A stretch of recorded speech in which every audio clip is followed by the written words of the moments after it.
दोस्तों स्वागत है आप सभी लोग का एक और न्यू नेगेटिव मॉडल की वीडियो के अंदर में। और मुझे पता है कि मैंने लास्ट वीडियो में आप लोगों को थोड़ा-सा सस्पेंस में डाल दिया कि आखिर ये जो चचा वहाँ पे अपीयर हुए अचानक से, वो वांगलिन को इतने ज़्यादा गिफ्ट्स क्यों दे रहे हैं? क्या वो उसे डेट पर ले जाना चाहते हैं? बिल्कुल नहीं। इस वीडियो में आप लोगों को पता चल जाएगा कि आखिर वांगलिन के ऊपर में दूतियान इतना ज़्यादा इंटरेस्ट क्यों दिखा रहा है? क्योंकि इसके पीछे की कहानी जो है वो काफ़ी ज़्यादा लंबी-चौड़ी है। इनफैक्ट काफ़ी ज़्यादा कॉम्प्लिकेटेड भी थी, जिस वजह से मैंने उस वीडियो के साथ में नहीं बताया। और आज के इस वीडियो में मैं सभी चीज़ों को क्लियर करने वाला हूँ। तो चलिए बिना किसी देरी के हम लोग वीडियो को स्टार्ट करते हैं। तो जैसा कि हमने अपनी लास्ट वीडियो में देखा कि दूतियान की वहाँ पे अपीयरेंस हो जाती है, जिसके बाद उसने वहाँ पे 3 तोहफे दिए वांगलिन को, जिनमें सबसे पहला था कि उसने ल्यूमे को सोल डिफाइनिंग सेट से भगा दिया। मतलब वांगलिन के ऊपर में अब कोई भी मुसीबत वहाँ पे नहीं मंडरा रही है। इसके साथ-साथ उसने वहाँ पे वांगलिन की ओरिजिन सोल को भी रिकवर कर दिया, जिस वजह से वांगलिन की जो इनिशियल कल्टीवेशन थी वहाँ तक वो पहुँच गया।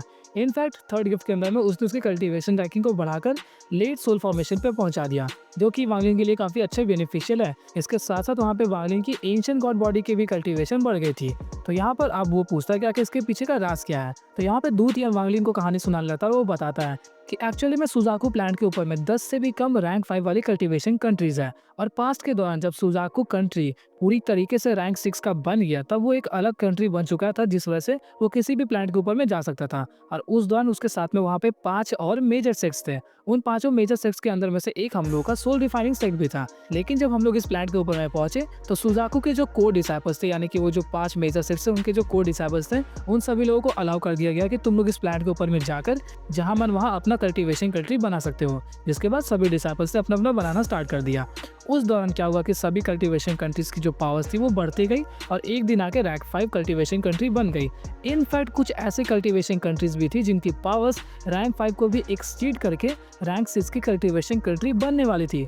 लेकिन जब जब कोई भी रैंक 5 कल्टीवेशन कंट्री रैंक 6 की तरफ में बढ़ता, उसी दौरान सुजाकू उन लोगों के ऊपर में हमला कर देता और उन लोगों की जो ताकत थी वो रातों रात वापस से रैंक 5 पर आके अटक जाती है। मतलब सुजाकू कभी भी नहीं चाहता था कि कोई और रैंक 5 की कंट्री रैंक 6 कल्टीवेशन कंट्री बन जाए, क्योंकि अभी फिलहाल रैंक 6 कल्टीवेशन कंट्री पूरे सुजाकू प्लैनेट के ऊपर में सिर्फ सुजाकू कंट्री ही है। और अगर कोई और रैंक 6 कल्टीवेशन कंट्री बन जाता है, तो सुजाकू के पास में जो कंट्रोल है वो बाकी सभी के ऊपर में वो पूरी तरीके से वहां पर छूट सकता है। जिस वजह से वो कभी भी नहीं चाहते थे कि किसी और की पावर्स उनकी बराबरी तक पहुंचे।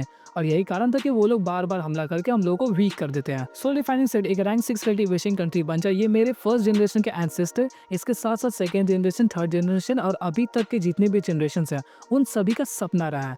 लेकिन सुजाकू प्लैनेट कभी भी ऐसा होने नहीं दिया। उस दौरान जब सुजाकू कंट्री सिर्फ और सिर्फ एक रैंक 5 कल्टीवेशन कंट्री था, तब वो एक फोर्थ सेंथ प्लैनेट के ऊपर में बिलोंग करता था। तो उस दौरान हम सभी पांचों मेजर सेक्ट से मिलकर काफी ज्यादा एफर्ट्स लगाए कि जो कंट्री सुजाकू है उसको हम लोग रैंक 6 कल्टीवेशन कंट्री बना सके और उसे वहां से निकाल कर बाहर ला दिया। और हम लोग का जो एफर्ट्स था वहां पर पूरी तरीके से रंग ला भी देता है। हम लोगों ने फाइनली सुजाकू कंट्री को पूरी तरीके से रैंक 6 का बना दिया, जिसके बाद हम लोगों ने उस प्लैनेट को छोड़कर इस प्लैनेट के ऊपर में आ गए। उस दौरान हम सभी लोग रैंक 6 की कल्टीवेशन कंट्री थे, जिस वजह से हम लोग की पावर्स बहुत ज्यादा थी। इनफैक्ट सोल डिफाइनिंग सेट के पास में खुद के 3 एसिड डेंट लेवल के कल्टीवेटर्स थे, और तो और बाकी के जो 5 मेजर सेट्स थे उनके पास में भी कई सारे थे।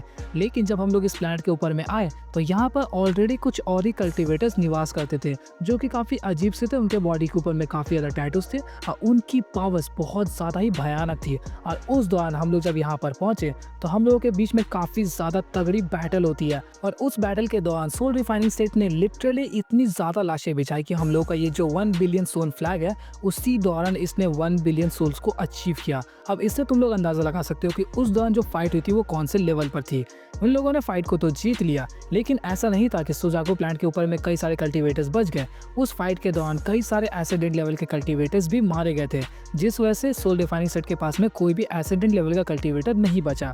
और फिलहाल के दौरान अगर बात की जाए, तो पूरे सुजाकू प्लैनेट के ऊपर में सिर्फ शायद से सुजाकू कंट्री के पास में ही 4 एसिडेंट लेवल के कल्टीवेटर्स है, जिस वजह से हम लोग का जो संगठन था उसके बीच में सबसे ज्यादा पावरफुल सुजाकू कंट्री निकल के आया। और उस दौरान उन लोगों ने डिसाइड किया कि अगर हम लोग सबसे ज्यादा पावरफुल है, तो हम लोग पूरे सुजाकू प्लैनेट के ऊपर में कंट्रोल करेंगे। और हम लोगों के पास में उतनी ज्यादा पावर्स नहीं थी कि हम लोग कुछ बोल भी पाए।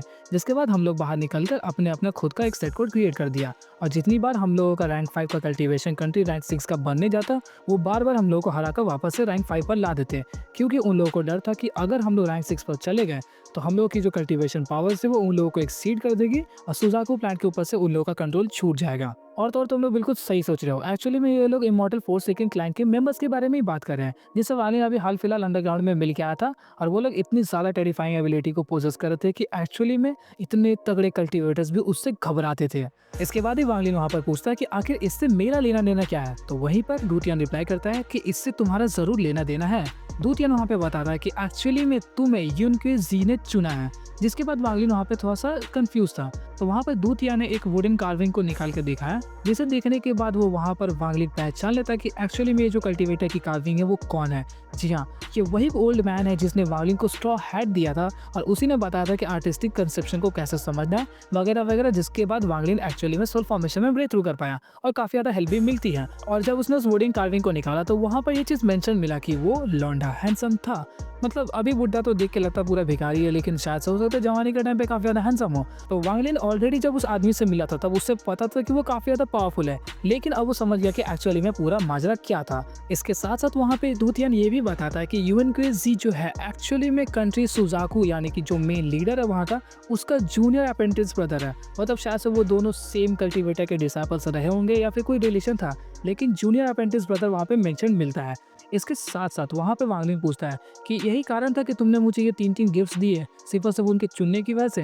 तो वहाँ पर डूतियान रिप्लाई करता है कि ऐसा एग्जैक्टली नहीं है, बल्कि अगर वो तुम्हें नहीं भी चुनता तो मैं ये तीनों गिफ्ट्स तुम्हें देने ही वाला था, क्योंकि यहाँ पर रीज़न कुछ और ही है। डूतियान वहाँ पे बताता है कि एक्चुअली में हम लोग का सोल डिफाइनिंग सेट के पास में तकरीबन 36 से भी ज़्यादा सोल ट्रांसफॉर्मेशन के कल्टीवेटर्स थे और मैं खुद 37 नंबर का सोल ट्रांसफॉर्मेशन का कल्टीवेटर हूँ। इनफैक्ट मेरे सीनियर ब्रदर 36 नंबर वाले हैं। तो इसी दौरान वांगलिन उस रेड लाइट की तरफ में देखता है जहाँ पे वो 36 वाला था। तो डूतियान वांगलिन को क्लियर कर देता है कि उस तरफ देखने की बिल्कुल ज़रूरत नहीं है, क्योंकि मेरे सीनियर अप्रेंटिस ब्रदर अब जिंदा नहीं है, वो मर चुके हैं और उसके अंदर में कोई भी फिलहाल कल्टीवेटर नहीं है। इसे सुनने के बाद वांगलिन वहाँ पे कुछ ज़्यादा एक्सप्रेशंस को चेंज नहीं करता, जिसके बाद डूतियान वांगलिन को और भी ज़्यादा कंफ्यूज नहीं करते हुए बताता है कि मैं चाहता हूँ कि तुम सोल डिफाइनिंग सेट को ज्वाइन करो और यहाँ के सक्सेसर बन जाओ मेरे बाद। जिसे सुनने के बाद वांगलिन वहाँ पे थोड़ा सा चौंकता है, पूछता है कि आखिर मैं ही क्यों। तो वहाँ पे डूतियान रिप्लाई करते हैं, फर्स्ट ऑफ ऑल तुम्हें युनक्वे जी ने चुना है, मतलब तुम्हारे अंदर जरूर कोई ना कोई बात होगी, लेकिन सिर्फ यही कारण नहीं था कि मैंने तुम्हें यहाँ पर सिलेक्ट किया। इसके अलावा मेरे सीनियर अप्रेंटिस ब्रदर के पास में एक ऐसा डोमेन था जो कि इतना ज़्यादा रेयर है कि कई सारे प्लैनेट्स के ऊपर में भी इसे ढूंढ पाना काफ़ी ज़्यादा मुश्किल है, और वो था फोरसाइट। फोरसाइट का मतलब आप लोगों को अच्छी तरीके से पता होगा, मतलब आगे क्या होने वाला वो देख लेना। जी हाँ, उसका डोमेन इतना ज़्यादा पावरफुल था कि इन फ्यूचर आने वाला क्या होगा वो सभी चीज़ों को देख सकता था, लेकिन वो उसको पूरी अच्छी तरीके से परफॉर्म नहीं कर सकता। डूतियान वहाँ पे बताता है कि मेरे सीनियर अप्रेंटिस ब्रदर ने अपनी पूरी एनर्जी को झोंक दिया ताकि वो देखे कि कैसे वो लोग सोल डिफाइनिंग सेट को यहाँ पर बचा सकते हैं। जब डूतियान इन बातों को बता रहा था तब वांगलिन अपने मन में सोचता है कि ये बुड्ढा ज़रूर कोई बकवास कर रहा है, क्योंकि अगर इसके बाद उसने कहा कि उसके सीनियर ब्रदर ने मुझे देखा था फोरसाइट के अंदर में, तो मैं पक्का यहाँ से छोड़ के चला जाऊँगा। जिसके बाद वहाँ पे डूतियान ऐसा कुछ भी नहीं कहता। वो बताता कि मेरे सीनियर अप्रेंटिस ब्रदर ने पूरी जान को झोंक तो दिया, लेकिन उन्हें कोई भी हल नहीं मिलता और वो कुछ दिनों बाद मर जाते हैं। जिसे सुनकर वांगलिन थोड़ा सा वहाँ पे रिलैक्स हो गया। लेकिन डूतियान यहाँ पे बताता है कि जैसे ही मेरे सीनियर ब्रदर यहाँ पर मरे उसी दौरान तुम यहाँ पर अपीयर हो गए थे, जिस वजह से मुझे लगता है कि हम लोगों के जो सोल डिफाइनिंग सेट का किस्मत है तुम्हारे साथ में जुड़ा हुआ है, और मैं चाहता हूँ कि तुम इन फ्यूचर चल के सोल डिफाइनिंग सेट के सक्सेसर बनो। जिसे सुनकर वांगलिन यहाँ पे थोड़ा सा रिलैक्स था, क्योंकि ये चीज़ थोड़ी सी सेंस करती थी पहले वाले के मुकाबले। मुझे समझ नहीं आ रहा, पहले वाला मुझे ज़्यादा सेंस करता हुआ नजर आया, लेकिन वांगलिन पता नहीं क्या सोचा था यहाँ पर। डूतियान की इन बातों को सुनकर वांगलिन वहाँ पे कहता है, रैंक 6 कल्टीवेशन कंट्री, मेरी जो कल्टीवेशन है उससे ये चीज़ काफ़ी ज़्यादा मुश्किल हो गई।